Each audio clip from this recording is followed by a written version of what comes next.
Bonjour à tous. Pour ceux qui n'aiment pas leur corps, et c'est tellement important d'être en paix avec son corps si justement nous voulons trouver la paix, la tranquillité, la simplicité de l'instant, tant que j'ai un mental qui est dans la critique du corps, eh bien je ne peux pas aller bien, voilà, tout simplement. Donc c'est ce qu'on va voir dans cette vidéo. Voilà, donc c'est comme une deuxième partie puisque j'avais déjà fait une petite causerie à ce niveau-là. L'acceptation totale de l'instant, de maintenant, passe aussi par l'acceptation du corps. Alors, la première chose que l'on pourrait évoquer, et ça n'a l'air de rien, mais c'est déjà une évidence tellement profonde, personne n'a choisi la forme de son corps.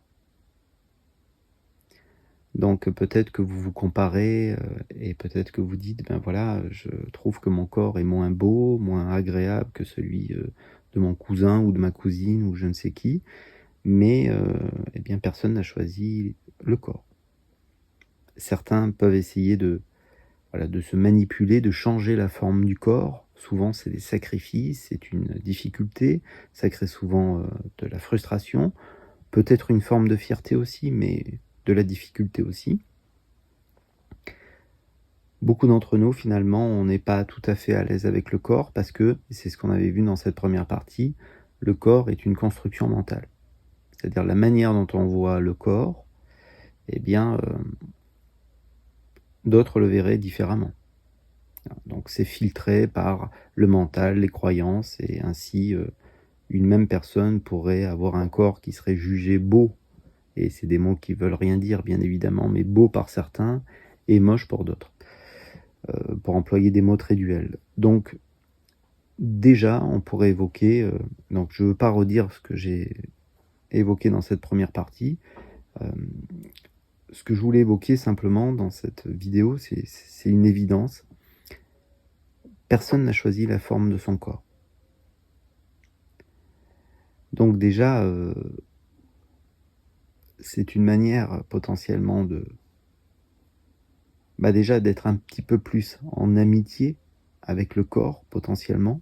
Voyez si ça vous parle ou pas, si ça résonne, parce que si je n'ai pas choisi la forme du corps, eh bien, et bien que je le critique perpétuellement, parce que certains d'entre nous, on est vraiment dans une critique très aiguisée, eh bien, il est quand même là.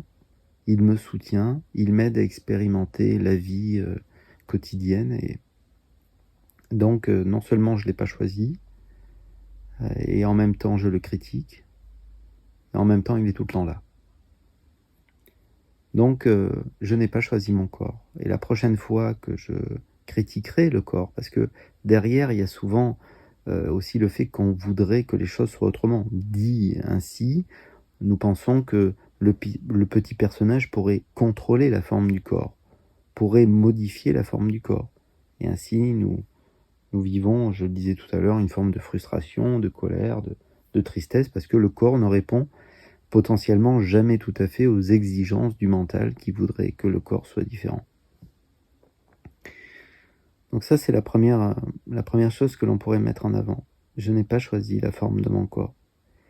Et il semblerait que certaines personnes, eh bien, si potentiellement nous percutons, peut-être au-delà des mots, tout simplement nous percutons ce que cela sous-entend, eh bien, si je ne le choisis pas et si je ne peux pas le modifier, et si pourtant il est tout le temps là, alors sans forcément vouloir l'aimer, au moins l'accepter. Et l'accepter, ça serait le ressentir. Et beaucoup de gens d'ailleurs qui ont un corps parfait ne le ressentent jamais. Donc ça, c'est la première chose que je voulais tout simplement mettre en avant. La deuxième chose, qui semble plus surprenante, c'est que personne n'a jamais vu son corps. Alors vous allez me dire, mais qu'est-ce qu'il raconte? Bien sûr que j'ai déjà vu mon corps. Non. Pour voir votre corps, vous avez besoin d'un élément extérieur. D'une caméra, d'un miroir. Un contorsionniste, peut-être lui-même, n'a jamais vu, peut-être totalement globalement, dans sa totalité, le corps. Voilà. C'est-à-dire, vous pouvez vous ne pouvez pas voir votre dos, vous ne pouvez pas voir certaines parties du corps. Effectivement, on peut voir le devant des jambes, peut-être effectivement si on se voilà, si on se tourne un petit peu, si on prend des positions particulières, on pourrait avoir l'impression de voir peut-être certaines parties derrière, dans le dos, sans aucun doute, mais nous ne pouvons pas voir notre corps dans la globalité. Donc l'image que l'on a du corps n'est pas la vérité. C'est une image extérieure, créée par un outil, miroir, ou une caméra, même une personne qui vous dirait, voilà, j'ai bien vu, hein, je te promets, j'ai bien vu ton corps dans la globalité, il ressemble à ça, ce n'est pas vrai. Encore une fois, c'est filtré par les croyances.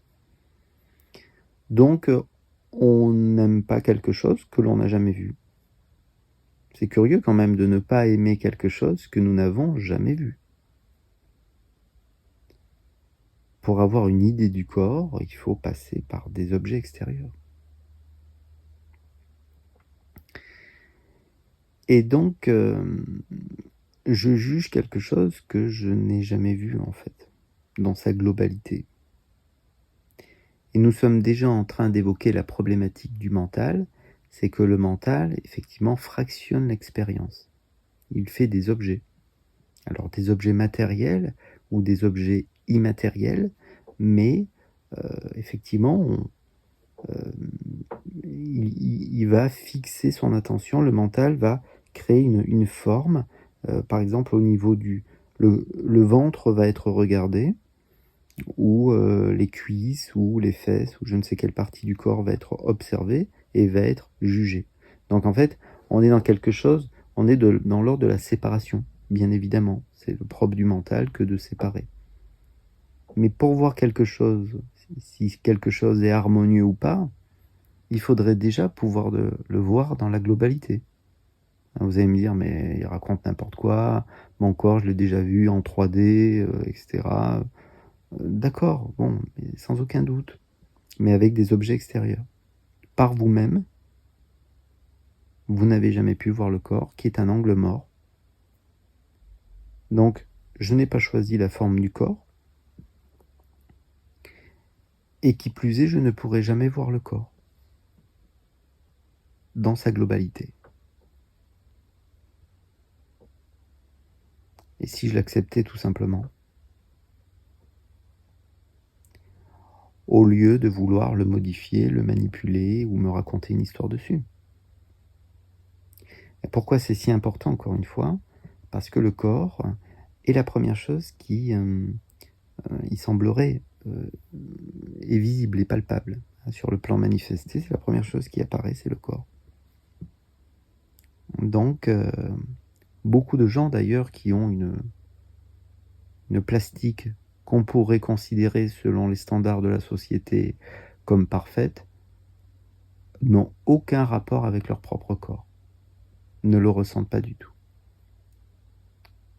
Donc c'est curieux, on attache beaucoup d'importance au corps, à la forme du corps, mais on ne le ressent jamais. Et si vous voulez trouver de la paix en vous, vous êtes obligé de rentrer en lien avec lui. Voilà. Voilà une autre manière peut-être d'accepter, d'accueillir le corps. Voilà. C'était une simple proposition, un petit pouce si vous le souhaitez, vous abonner. Si on parle énéagramme un instant, bien sûr, c'est valable pour les 9 profils énéagramme. Potentiellement, les 9 profils énéagramme vont ne pas apprécier leur corps, c'est possible. Mais une autre caractéristique des 9 profils énéagramme, c'est que aucun des 9 profils est réellement en paix longtemps. Enfin, à moins que, bien sûr, des blessures ont été dépassées. Peut-être à bientôt. Voilà, au revoir.